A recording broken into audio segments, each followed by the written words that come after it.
Chapter 16. Leaders demand a miraculous sign.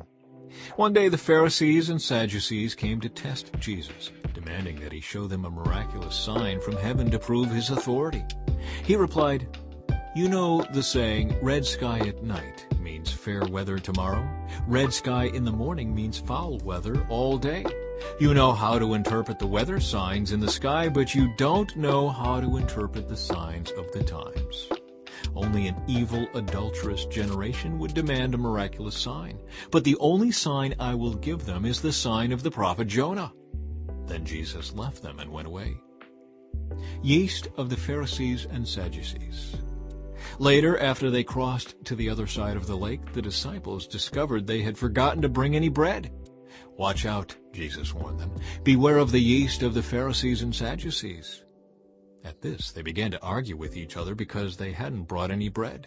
Jesus knew what they were saying, so he said, "You have so little faith. Why are you arguing with each other about having no bread? Don't you understand even yet?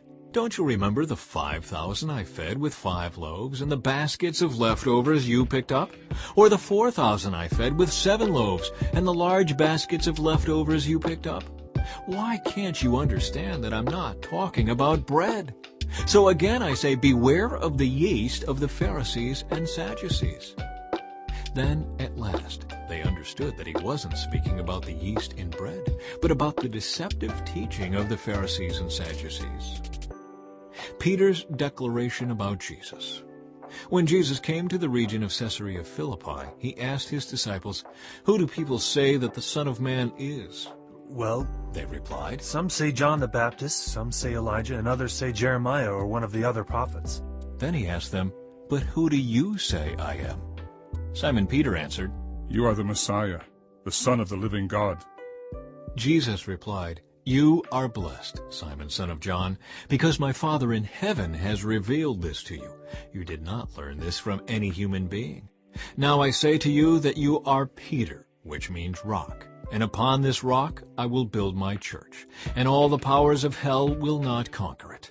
And I will give you the keys of the kingdom of heaven.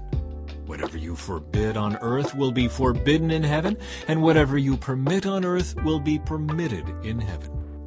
Then he sternly warned the disciples not to tell anyone that he was the Messiah.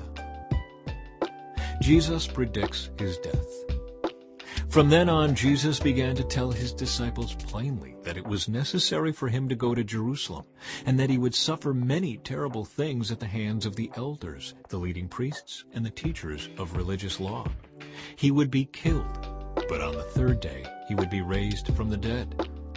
But Peter took him aside and began to reprimand him for saying such things. "Heaven forbid, Lord," he said.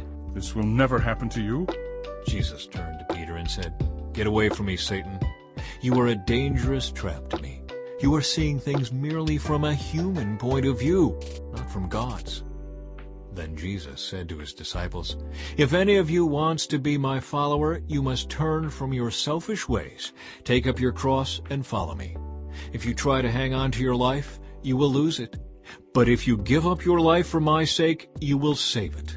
And what do you benefit if you gain the whole world but lose your own soul? Is anything worth more than your soul? For the Son of Man will come with his angels in the glory of his Father, and will judge all people according to their deeds. And I tell you the truth, some standing here right now will not die before they see the Son of Man coming in his kingdom."